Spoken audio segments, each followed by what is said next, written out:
Famous to all the baby where don't woke me at, where don't make me feel like say I'm not man enough. I no get nothing for offer. To all the party where look down on me, where don't make me feel like say my life no go become something. And they walked away. All the people who promise for help me, they say come office today, tomorrow next tomorrow.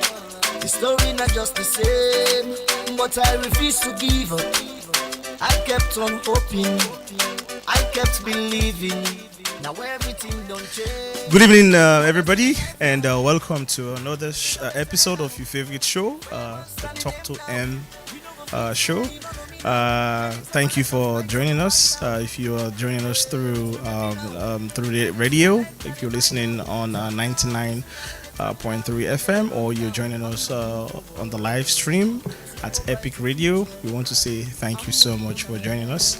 And welcome to another amazing show today. We have a packed full show for you, an amazing show. Today we're going to load you guys with very important information that you will use, definitely to enhance your professional careers and professional skill sets. Thank you for joining us again. Welcome to another episode, and this is your favorite show, Talk to Him. I am your favorite host, Mulku Suleiman Bangora. It's a 1 hour show. Stay with me. I have an amazing guest with us today. I'll tell you all about that guest when we come right back. So stay tuned and do not change that dial, and don't do anything else. Just stay glued to your phone, your TVs, or whatever you device you're using. Let's enjoy this 1 hour show. I'll be back.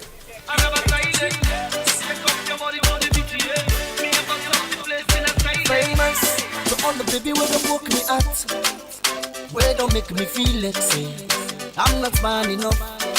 I no get nothing for offer. To all the party where look down on me. Hello again. So as you already know, for this month we are focusing on international education.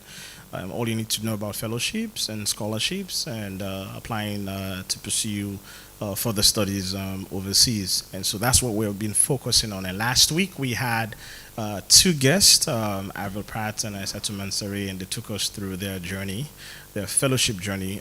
One was a Mandela Washington Fellow and another was an Acumen Fellow. If you missed that, please go to my YouTube channel at Mulku Suleiman Bangora and catch up on that last episode. It was an amazing episode. So today we are continuing with we're continuing to our topic, and we're going to handle the international and cultural exchange programs at the U.S. and also how to apply, to universities in the U.S., to pursue graduate studies or undergraduate studies, as the case may be.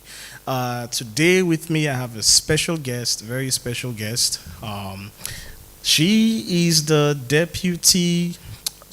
deputy public affairs officer at the U.S. Embassy in Sierra Leone. She works on educational and cultural exchange programs for young people, including American Spaces, Education USA, and the Mandela Washington Fellowship. Her name is Krista Mangiardi. Hi, Krista, and welcome. Thank you so much, Mulku. It's great to be here. Thank you so much, for honoring my invitation. And I'm sure we're going to have a very good time, and you will definitely be able to tell people everything they need to know about international education exchange programs and how they can benefit from that. And that's exactly what we intend to do. So before I start asking you questions, I just want to set the intentions right. At the end of the day, at the end of this show, so now forgive me if I'm in today in English we do for Christ's sake, so now forgive me. So by the end of this show, we want our listeners and young people out there listening to this show to be able to go to their laptop or their phones or whatever devices they're using, start researching about opportunities, start researching schools, start researching how to apply, start checking to see if they're eligible, start, going through all the process, talk to people, connect with mentors, and be able to take advantage of the opportunities that are there for them to enhance their professional skills as well as their career skills, whatever they're looking for. We want a lot of young people to do that so that we can grow our professional base. We can grow, our skills base. We can be effective in whatever we decide to do, whatever we are doing, and also contribute to national development. That's the goal. And like I said in my post, we really want to bring this information to you at your doorstep and get rid of all the gatekeepers. Let's crash that gate together. So, Krista, first things first. Before I start asking you about, just tell us just a little bit about some of the international and cultural exchange programs at the U.S., please. I know we talked about it, but then we can go back just so that we can set the tone for that. Absolutely. Yeah. Thanks again for having me. International education and cross-cultural and educational exchange is my favorite topic to talk about because I really believe in the power of these programs to connect people across borders and to help us all improve our mutual understanding of each other. Yeah. The U.S. government has a very large number of educational and cultural exchange programs, so I'll focus on some of them today, and for others I'll direct folks to our website. Awesome. Because there's a lot to go through. I think at the highest level, the first thing to know is that there is a lot. So for all of you listening out there who are interested in studying in the U.S., either for a degree, a bachelor's degree, or a graduate degree, or for a short-term experience, something more akin to an internship, know that there is probably a program out there for you, but you really have to be careful about finding the right fit. Yes. So you've mentioned already on this program the Mandela Washington Fellowship, which I imagine is familiar to your listeners. That is one of the U.S. government's more famous programs, perhaps I could say, in Sierra Leone. So that's one of the programs that my team works on. Okay. That is a leadership program, 6 weeks in the United States, focused on young leaders, young African leaders in business, civic exchange, and public management. We also have programs like the Fulbright program, which might be familiar to your listeners as well, and that's quite different, whereas instead of it being a 6-week, shorter term intensive program, that's for a 2-year master's degree where you're studying full-time for a degree.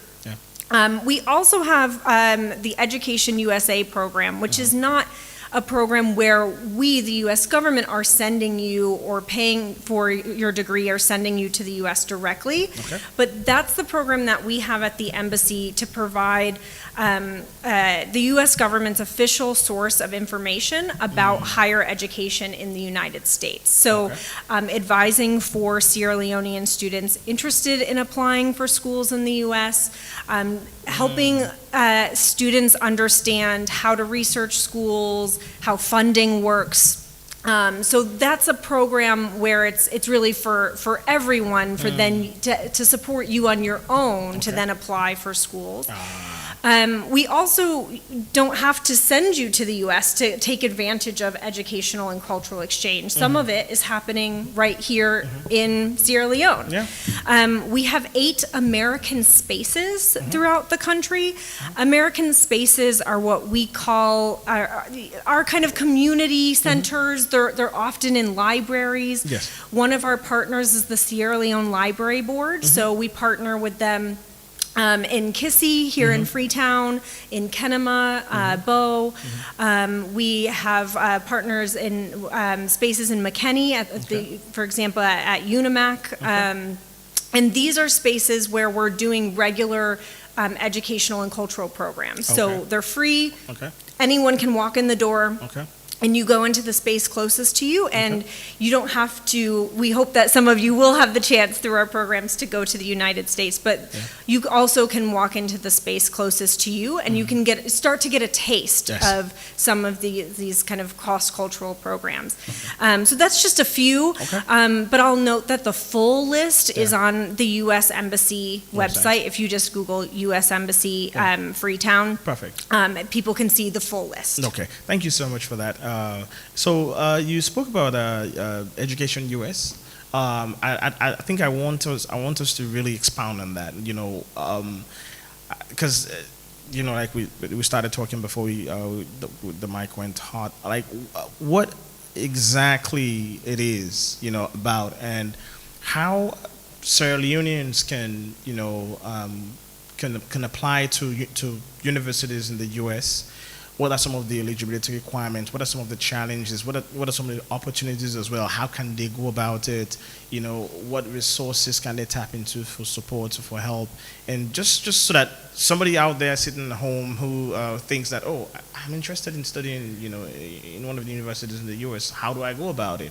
What would you say to that person, and how would you advise them to go about it? Absolutely. So Education USA is the U.S. government's, as I mentioned, official source for information on higher education in the United States. And so what this program tries to do is break down the process of applying and studying applying and studying in the United States into more digestible steps.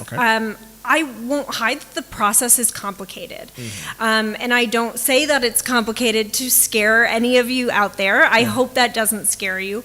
But just so that you approach the process realistically, that you approach it with patience, and that you're ready to really take the time to do your research, to study for your tests, to look at what school is the right fit for you. So this program, I can give you, a summary of what we like to say. Exactly. But I will also, because I can't get into every detail in the time we have, point out that listeners can go both to the embassy website or directly to the Education USA website, which will share all of the information that they need about the process. So that's educationusa.state.gov. And that's where folks can kind of get more detail from what I'm talking about in the short time we have today.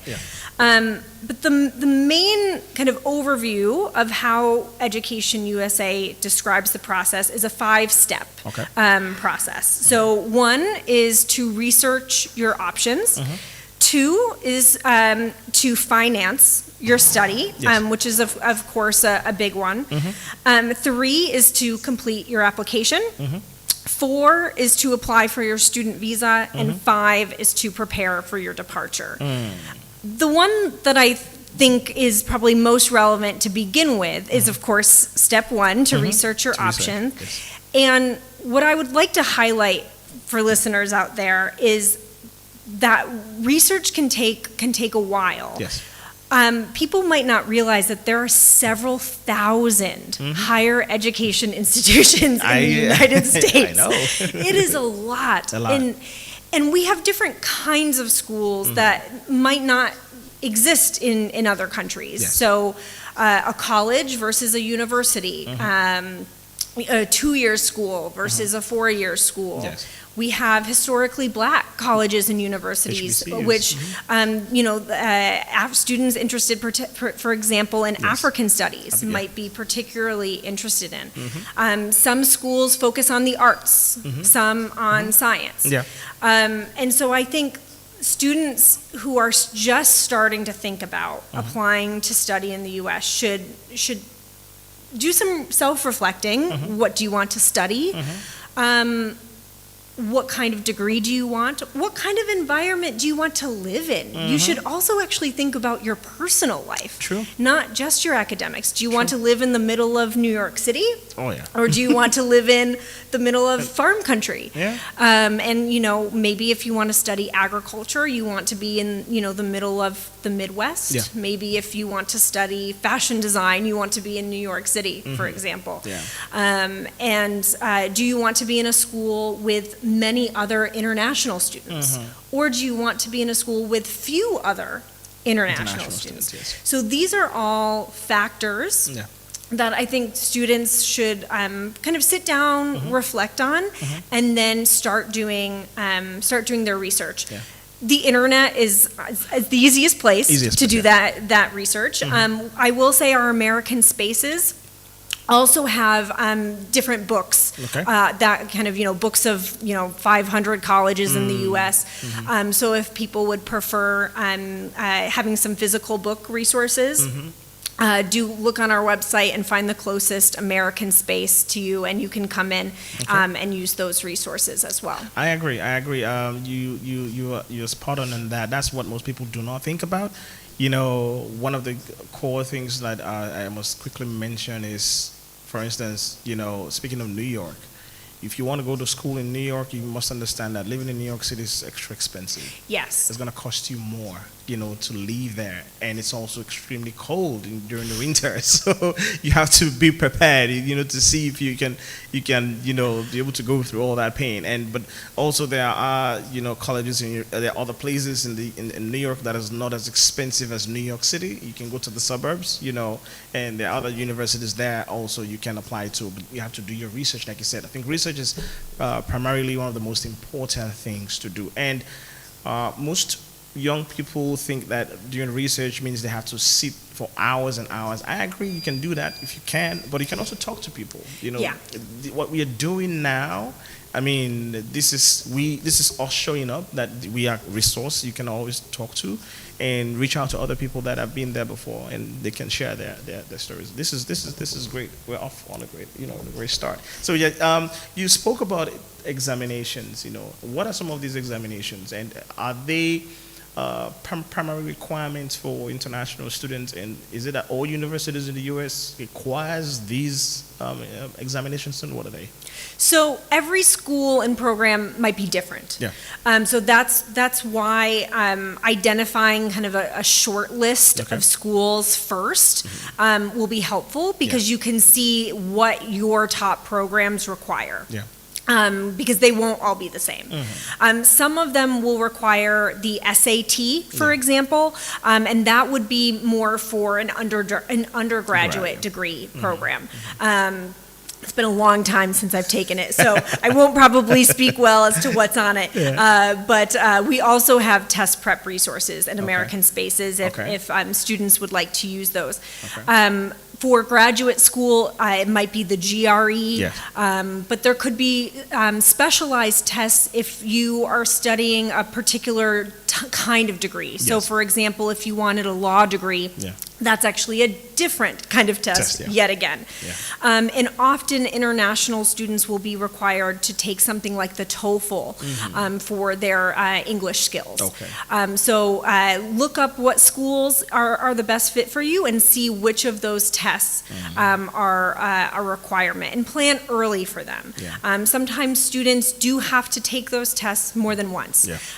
Schools will often say right on their website what this average student who is accepted to that school, what their average test score range is. So they're really transparent about their requirements for acceptance. So you can see, my top school I'm from Massachusetts, so I'll say the University of Massachusetts. And if that school is your top choice, they might say, our average SAT score is this to this.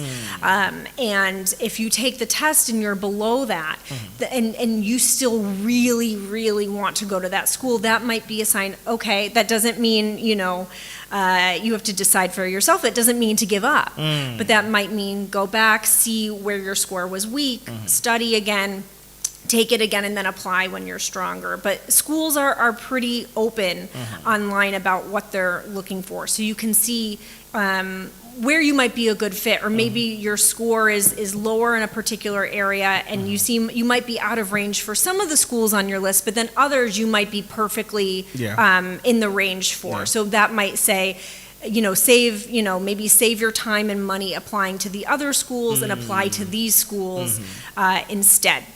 But there are lots of resources out there for test prep. Just students should really take their time, because the tests are important. But then again, some schools might not actually require them. So know what school specifically before you go ahead and pursue the test. That's a very important information. But just a quick one before we segue into something else. Can students take the SATs here in Freetown, in Sierra Leone? So my understanding is that the SAT is administered at the American International School here in Freetown, and the TOEFL and the GRE are administered online. That's my understanding. And if folks need more information, we have an Education USA advisor based at the embassy who's honestly more of an expert on the testing than I am. Oh, good. And so our team's email address is PAS. It's short for Public Affairs Section, but PAS Freetown at state.gov. PAS Freetown at state.gov.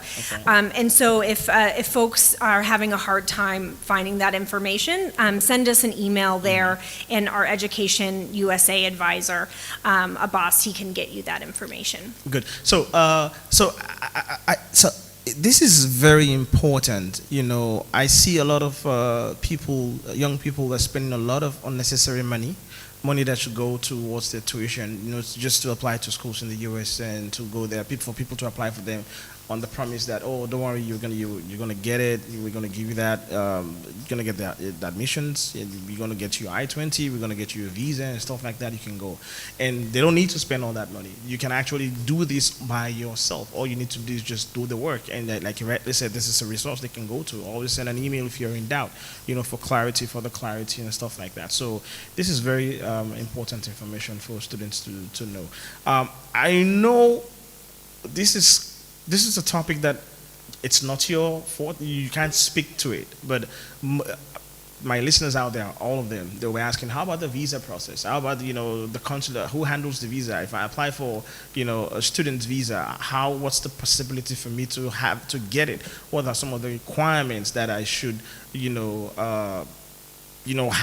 What are they looking for, you know, for me to get a visa? They would want me to ask you that question, but I know for sure you're not the that's not your, that's where you are. It's not your, you're not the consular person. But it's, of course, on people's minds. Yes, so of course. You just speak generally to it. Sure. So for folks who aren't aware, I have never worked as a consular officer, so it's outside of my area of expertise, but one thing that I know that's important to know is that you do have to have already been accepted to a school in the United States in order to apply for a student visa.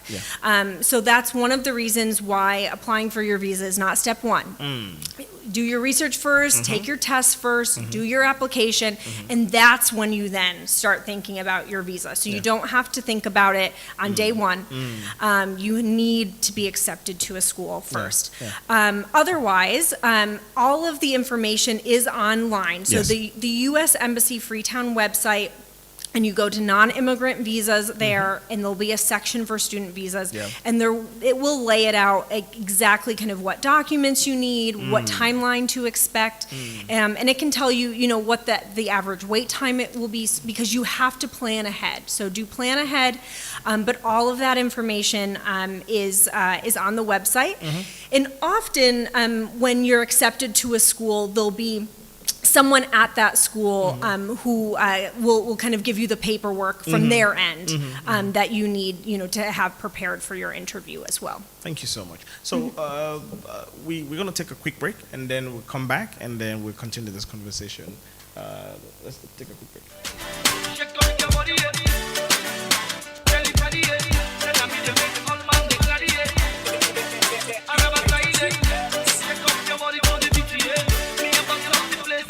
Famous to all the baby where don't woke me at, where don't make me feel like say I'm not man enough.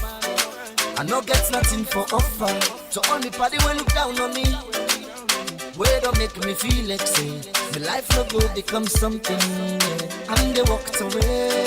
All the people who promise for help me, they say come office today, tomorrow next tomorrow.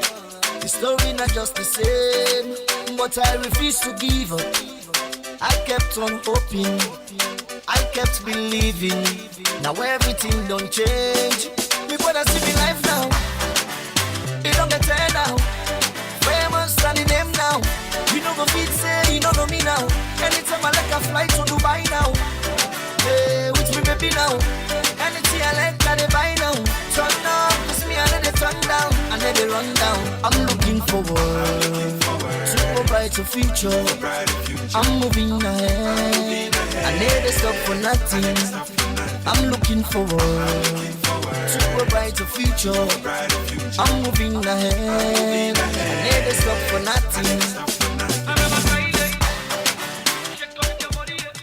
Hello there. So if you're just joining us, you're listening to your favorite show, Talk to M, which is brought to you by Epic Radio 99.3 FM in collaboration with Mulku, Suleiman Bangura.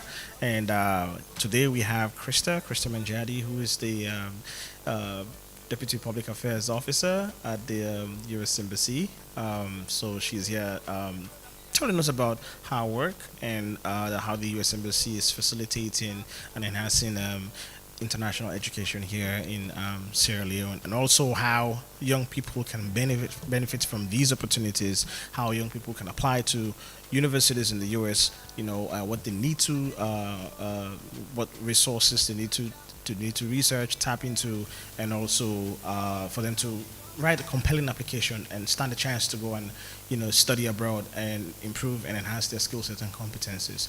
And so if you're just joining us, we've been talking about mostly Education USA and a little bit about the culture and exchange program. So just to go back, a quick recap, since we're talking about applying to schools in the US. One thing that students, I just wanted to just talk about it just a bit. One thing that students mostly do not take into consideration is the admission cycle, right? Some students would start the application process sometimes in January, and they expect to be in the US for the fall, and the fall semester, which starts mostly in August. So first of all, let's can you tell students, I know it's part of the research, but what's the spring semester cycle? Can you speak to that? Spring, fall, and then summer? I can try. Okay. I can speak in general terms from when I applied, but things Okay. might have changed. Yeah. So definitely, Yeah. listeners out there, please, again, do your own research, Yeah. because I haven't looked at Yeah. the cycles recently. Yeah. But I think usually the deadlines for the fall semester, which is when, and most students in the U.S. will start in the fall semester. So fall semester normally starts in August. Yeah, usually like middle to end of August. August, yes. Okay. Is the fall semester, and usually you have to apply basically a year in advance. In advance. Perfect. For that, so the deadline might be in September or something. yeah. You should really start your research. Yeah. 6 months, a year before. Yes. So really 2 years before you want to be Exactly. in school, you should start, so that you have a year to research, do your tests, and then a year to Yes. do the application, Yes. and then go. Some schools will allow students to start in the spring semester Yeah. as well. Yeah. So, students can look and see what the application deadline would be for that. It would likely be different And spring than the is fall in January. semester. Spring would start in January. probably January, Starts late in January, January, roughly, Yeah. yes. Okay. Yeah, I just wanted to make that distinction because a lot of Yeah. students, because we have 2 seasons here, raining season and dry season. That's what we know here. So, but in the U.S., it's spring, fall, summer, and autumn, and spring, fall, summer, right? So when students see that, they kind of they don't understand. So that's why I like it that you mentioned it. Start early, like a year. Give yourself like a whole year. Research, start the application, research about the test, and start taking the test. So for graduate school, those that are interested in taking the TOEFL or the GRE, they can go to ets.org. It's a huge resource. Everything is on there. You have, past questions on the ETS website for GRE, past questions for TOEFL as well on the ETS website. You can also buy the books, and I'm sure it's also at the U.S. Embassy Library as a resource for students to go there and tap into those resources as they prepare for international education. Yeah. So, what kind of long-term impact do you aim to achieve, with these opportunities for young Sierra Leoneans to tap into? What long-term impact does the U.S. aim to achieve with these opportunities? I think the long-term impact of any of these programs, from Education USA to more directly our fellowship programs, is in the hands of the alumni. Okay. And we hope that when someone goes on one of these programs, that they don't, that they don't do it for them with themselves only in mind, but they do it with their community in mind, with their country in mind. How will they, the education will most definitely benefit that person, of course, and I hope that it will, propel that person forward in their career and in their ambitions. But I hope that education will also benefit people around that person. That person who goes on that fellowship program or gets accepted to a U.S. college, then comes back and is able to use it to contribute to their community. And alumni do that in all sorts of innovative, creative ways, and in ways that are really, really important, I think, to the people of Sierra Leone, ways that bring kind of health and democracy and economic development forward.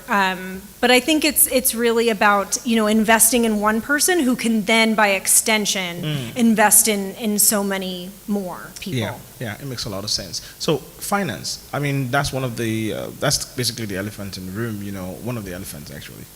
So, one of the elephants in the room. So it's quite expensive, studying in the U.S. Very expensive. You have to think about tuition fees. You have to think about, resettlement fees. I call that resettlement fees. Housing. You have to think about, it's a lot, and that's one of the key challenges for most students coming from, this part of the world to pursue studies in the U.S. Are there funding opportunities for, speaking to the international cultural programs that are organized by the U.S. Embassy, as well as what Education USA, what resources are there for external funding for students that are looking at studying, in the U.S.? Can you speak to that?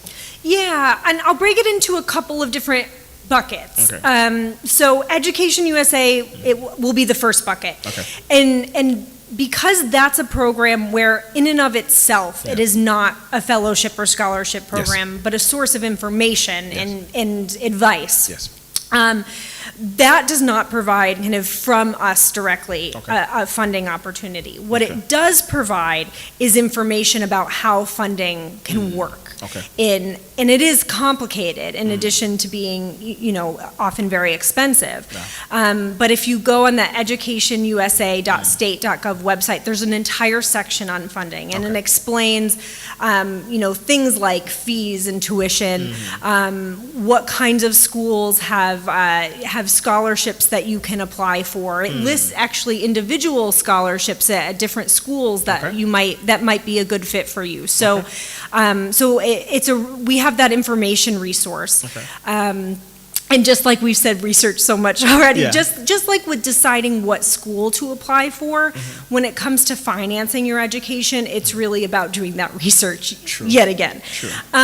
For our fellowship programs, now those can be kind of a funded program. So that's something where, the Mandela Washington Fellowship, 6 Weeks Leadership Program, that's a fully funded program. The Fulbright Fellowship is a fully funded 2-year master's degree, and that's usually the application opens in the beginning of the year. So keep an eye out on our Facebook page, January, February.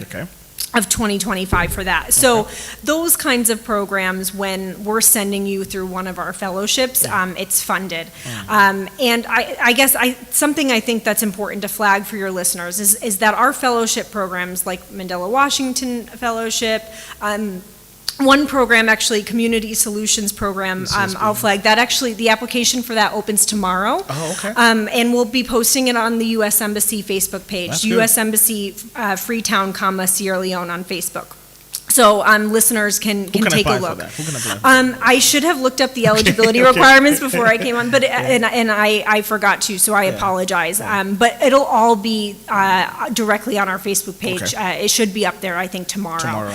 So take a look there. So those programs do not have fees to apply, which I like to highlight because sometimes there are scams out there, and so I just want to flag that we'll never ask for money for something like applying for the Mandela Washington Fellowship, applying for the Fulbright Fellowship. For Education USA, there's no fee for our resources, for our advising. But there can be fees from U.S. colleges to apply. There are application fees to apply to colleges. So that's something to be aware of. You can't really apply for 50 schools without paying to apply for 50 schools. Exactly. So just another factor to know. Yeah, I think to also add to that for Education USA, one thing I always advise young people when they want to apply for schools in the US, attend webinars. Most of these universities, they host webinars, they host open house sessions, okay? Because I was a senior assistant director of graduate admissions at Clark University. So this was something that was very critical in the admissions process. When these schools, they organize webinars so that more people can tune in and join in, and also they can also ask for one-on-one meet. These people can make themselves available. The admissions officers are there. They're always available. You can speak to them, ask a number of questions, and they have the answers for you. They're very professional. They're very patient, and they will give you all the required information for you. So you don't even need, to go through any third-party organization or anybody to help you do that. You can simply do that all by yourself and spend less money and just focus on, putting together your finances. And thank you for, for this important information. Also, so speaking of I know the answer to this. So I'm just for you, how do you track the performances of, speaking of the cultural exchange programs, how do you track the performances of the alums, those that attended and are back in the country? Do you have a way of tracking their progress, what they're doing back home after they returned? We stay in touch with our alums. Yeah. When we like to say that when you go on one of our fellowship programs, that program itself will have an end date, right? And you'll come back and that program will be done. But your experience as a part of that program, we hope continues on as long as you want to, by being an alum and by staying in touch with us. Yeah. And so it's really just a matter of personal relationships. We chat with our alumni. We want you to email us and tell us what you're up to, and we love hearing from them. And that's really how we get to hear the wonderful stories about their impact.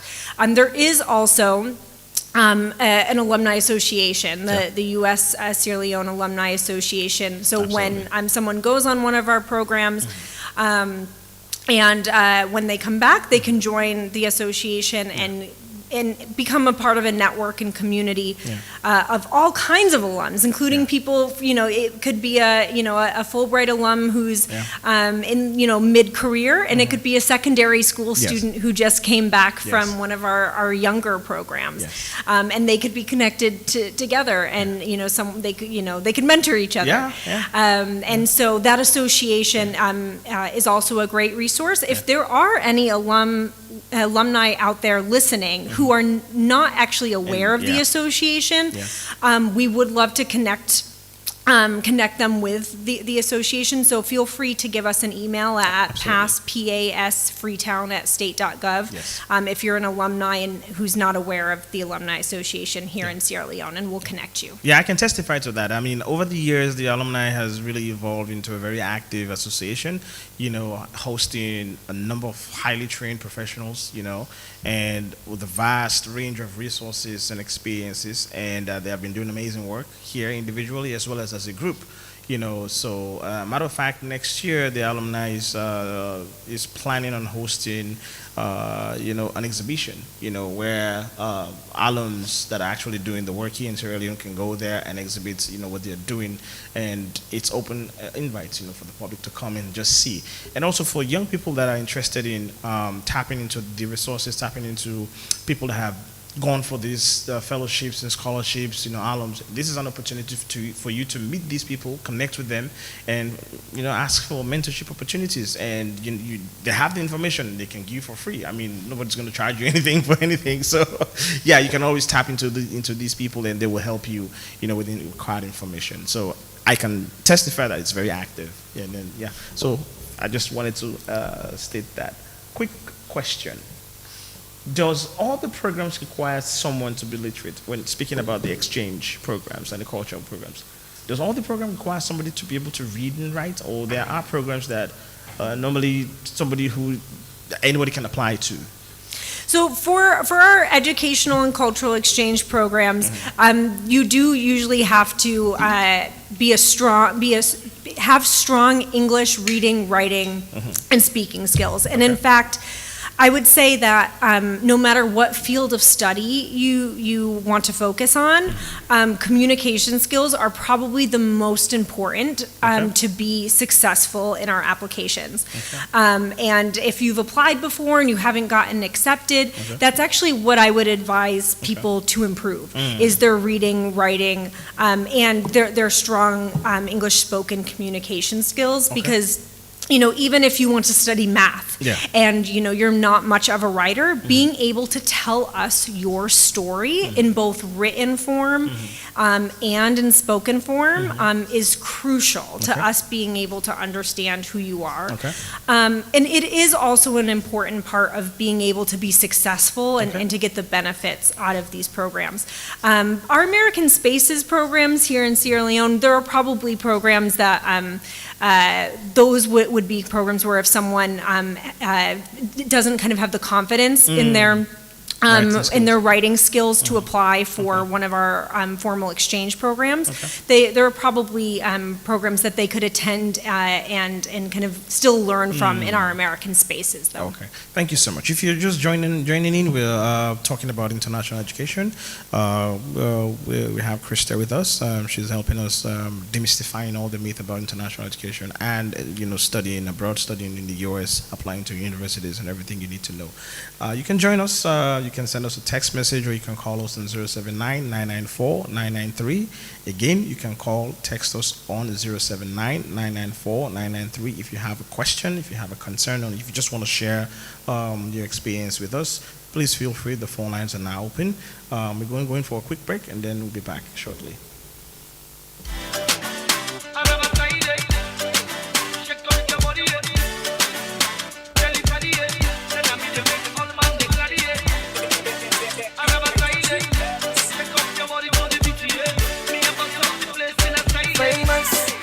Baby, where don't woke me at, where don't make me feel like say I'm not man enough, I no get nothing for offer. So only party will look down on me, where don't make me feel like say my life no go become something, and they walked away. All the people who promise for help me, they say come office today, tomorrow, next tomorrow. The story not just the same, but I refuse to give up. I kept on hoping, I kept believing. Now everything don't change. Me brother see me life now, it don't get turned out. Famous standing name now. You know go feet say, you don't know me now. Anytime I like a flight to Dubai now. Hey, with me baby now. Anything I like that they buy now. Turn up, cause me and they turn down, and they run down. I'm looking forward to a brighter future. I'm moving ahead. I never stop for nothing. I'm looking forward to a brighter future. I'm moving ahead. Hello there and welcome again. This is your favorite show, Talk to M, and I'm your favorite host, Mulku Bangura. And today we have with us Krista from the U.S. Embassy. She's the Deputy Public Affairs Officer. So we're talking about, this month we are handling the topic on international education. And today we are talking everything you need to know about, applying for international and cultural exchange programs that are available in the U.S. Embassy. The U.S. Embassy is sponsoring also Education USA, a resource where you can go in and, research everything you need to know about schools in the U.S. and how to apply for those schools and what you need to know, the requirements and, everything you need to know. So you don't have to go to Mr. X or Mr. Y where you can get duped or somebody you can get got, and you don't need all of that. The resources are there. Go there and research. Thank you for joining us again, Krista. Happy to be here. Yes, so just to continue the conversation, like I said, you can call us on 079-994-993. The phone lines are now open, or you can text us if you have any questions or concerns or even contributions. We welcome them. So how does the cultural exchange programs contribute to, a cultural diplomacy, in respect to the U.S. as a whole? So I think when someone goes to the U.S. on one of our programs or on their own to study in a college or a university, while they're there, they gain a greater understanding of what the U.S. is, of what U.S. culture is.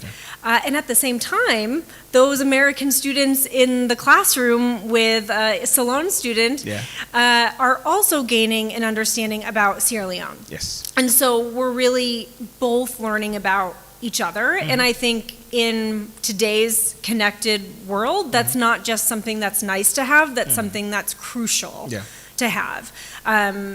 We have a lot of, problems that the world is facing today. No borders. Climate change, for example, is something that the world, needs to work together on. And the only way we can work together is if we understand how to talk with each other, if we understand how to navigate cultural differences and our similarities. And I think when you put students from different countries together in the same classroom or in the same cultural or educational program, that's the kind of understanding that we can help foster. I agree. Look at what's happening now, in Florida with the Hurricane Milton, and I mean, these are I know a lot of people would say, "Oh, I'm far away from from the U.S. I'm not going to be affected by it," but like you said, those disasters know no boundaries. Ours can be different, but if we can, through opportunities like that, we can collaborate on finding solutions to, if not similar challenges, but challenges that would solve the same, problems that threatens our society as a whole. So, yeah, thank you for throwing light on that as well. That's quite important. Are there opportunities for universities, local universities here in Sierra Leone, to partner with schools in the U.S., for exchange programs, like students who can come here, or not only students, but university professors and stuff like that? Are there opportunities for those kind of exchange programs, cross-exchange programs? So U.S. higher education institutions regularly partner with international institutions. Those arrangements are usually arranged privately. So by the universities connecting themselves and determining between themselves what kind of, relationship they want to have. And so that's something that the embassy doesn't usually work on. What we do sometimes work on are shorter term exchanges of faculty. So we do have a couple of programs, speaker programs, or a Fulbright specialist program, which is different from the Fulbright, scholarship where you can study and get your master's degree. The Fulbright specialist program could bring a professor, for example, from a U.S. college who specializes in something that, a department at a college here in Sierra Leone feels like they could use more expertise on. We could, via a variety of steps, help get that specialist come to Sierra Leone, and that's usually a short term, from maybe a 1 week program to a few months. This summer, for example, we had a Fulbright specialist at the University of McKinney in the public health department, and he was there for a few months. He did lectures, he taught students, and he also worked with the public health department there, as they're quite new, as I understand, at the school, so as they develop their program. So that kind of exchange program my office can support. But at kind of a larger scale than that, universities can work kind of on developing those relationships and reaching out to schools and arranging those privately. Okay, thank you so much. Studying abroad can be very challenging. I mean, I can speak from experience, because most of the time when students leave to study abroad, they would have been doing something here. Either they're working, or maybe they're just coming from school and they have families and stuff like that. You're leaving everything, going there in the U.S. to study. Assuming you're working, you might have either resigned your job, or I don't know, or maybe take a leave of absence and go out there to study. And studying can be quite challenging in a foreign country. It's a lot of the weather, like new people, new environment, new grounds, without family and stuff like that. And when students are leaving, there's a knowledge, or there's a mutual understanding that you have to return after you study. You have to return home, to contribute to national development. And normally returning home can be quite also very challenging because imagine you've left your job, left your family, and you've been in the US working or studying, and after 2 years you come back home. Sometimes there's nothing there for you, possibly if you resigned your job, there's no job for you back home, or if you left your job on a leave of absence, there's no job for you. I don't want to meet that job. It's not going to wait for you. So are there programs for returning students, that could help them resettle here, especially students that are, beneficiary of these exchange programs, especially the Fulbright or any other, Hubert Humphrey as well? Are there any, resettlement programs just to help students to find their footing until, they can get back up, to where they are? So there are a few different things that I would point people to. Yeah. One would be the Alumni Association. Perfect.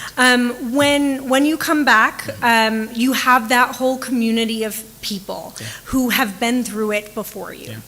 And so I would talk to them even before you come back, as you're preparing to come back, because I do think it's crucial to be realistic as you start this process, that while your experience, I hope, will be phenomenal, and that you'll gain so much from studying or being on an exchange program in the U.S., it is also hard. Living in a new country is hard. Adapting to a new culture is hard. Coming back after adapting to a new culture is hard.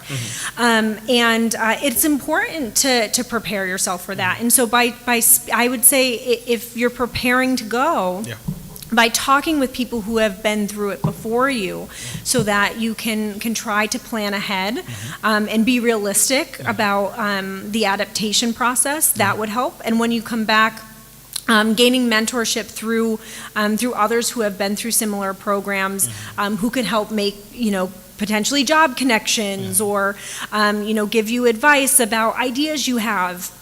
That I would say that community is probably the strongest resource that we have. Some schools will also have resources for their own graduates, so that's not a program that the embassy runs or that might be based here in Sierra Leone. But if you study abroad at a school, they might have a strong career services office, for example. And students can also seek resources through their school. So their school, for example, might have other alumni in Sierra Leone or in the region that they could connect you to that we maybe don't know. So those are the main resources I would point people to. And then otherwise, I would just really, again, emphasize that cultural adaptation is important to think about when you're going through this process, because it is a real adjustment process throughout the whole cycle, from the beginning to when you're comfortable to when you come back. Yes, it is. So as we're rounding up now, so I have just a couple of questions for you. Are there any ongoing professional development opportunities for fellows and scholars? I know, since we're talking about it right now.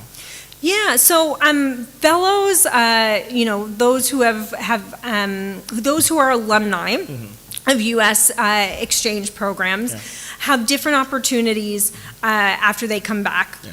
They usually depend on which program they went to. So, for example, there might be an alumni grant opportunity for people from the Community Solutions Program. Or the Mandela Washington Fellowship. There might be webinars to attend for professional development, online events, or the Humphrey Fellowship Program is another fellowship that the U.S. government has. They recently did an alumni event in Ethiopia, and alumni from all over got to go and travel there and network and present on their work. So there are absolutely continuing professional development and other resources, but they just are usually specific to which program you're on. So the courses, this is completely unrelated. The courses that have been allocated to Sierra Leone, like for instance, Hubert Humphrey, we only get one person selected. And then Fulbright, we only have 3 people. What are the odds that we can get those quotas increased? Well, I have good news for one of our programs, in that we are going to be able to send a few more Mandela Washington Fellows this year than last year. We sent 10 last year. Yeah. I think it's 13. Wow. We're going to be able to send this year, so we'll be able to send a few more, which is great news. So we're always trying to advocate. For our pool of applicants. It is a few, the spots are few. We'll always try to advocate for more, but it is important to be realistic that these programs are competitive. I know. And so that's really just a way to encourage listeners to really take their time with their application, and also to be persistent. If you don't get in the first time, and you're still eligible, apply again. Yeah. And also speaking to that, I'm sure this is something the U.S. is very intentional about. How do you factor in diversity, equity, and inclusion in the selection of representatives that attend these scholarships and fellowships? So diversity, equity, inclusion is crucial for us when we look at our exchange programs, and that's through every stage.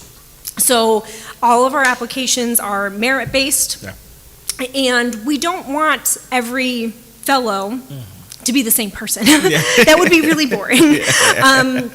So we do try to do our outreach when we're advertising these programs around the whole country. For example, we don't want only people from Freetown, only people from the larger cities. We want to try to get as diverse a geographic representation, a religious representation, an ethnic representation.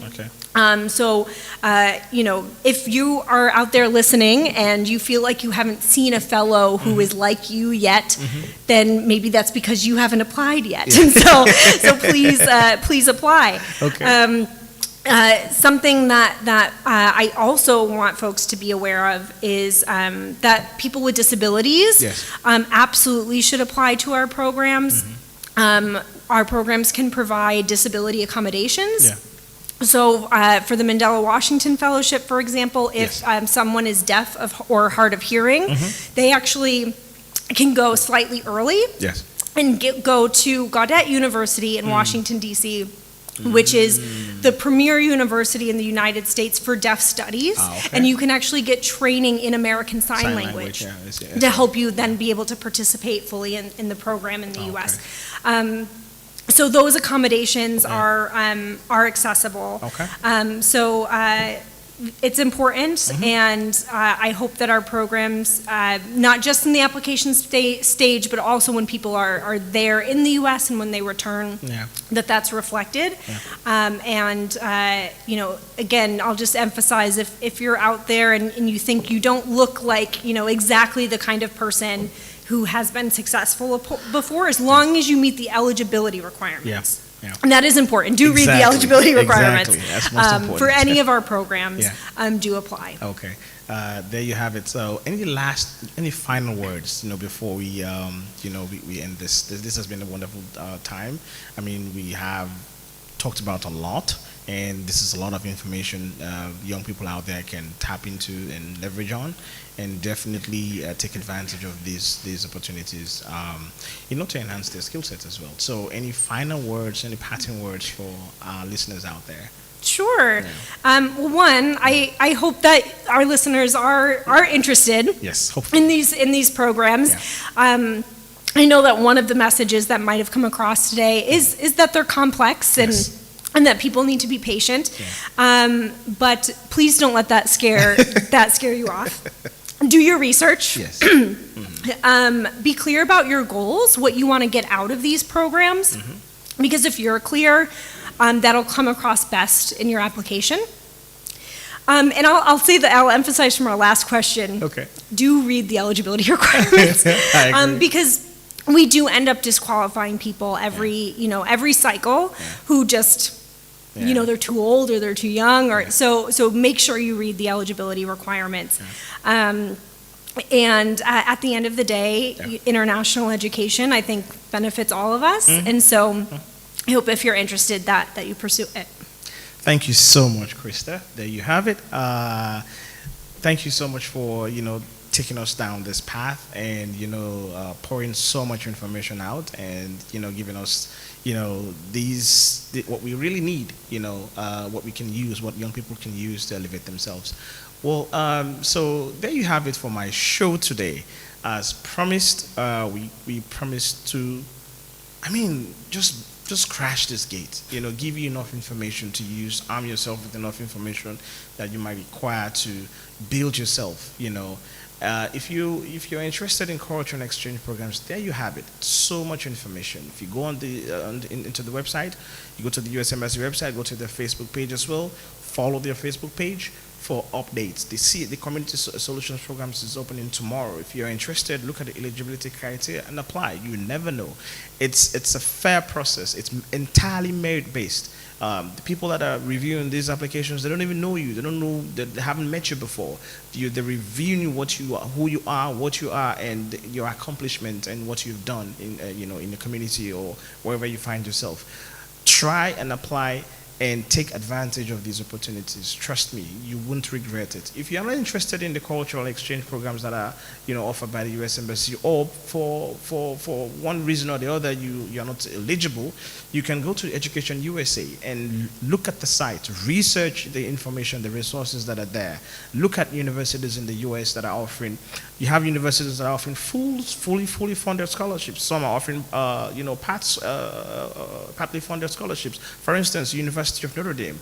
If you go to the Keough Global Affairs, they offer fully funded scholarships for masters in global affairs. There are other schools that offer partly funded scholarships. You can apply to those schools. Look at where the schools are. Research the environment.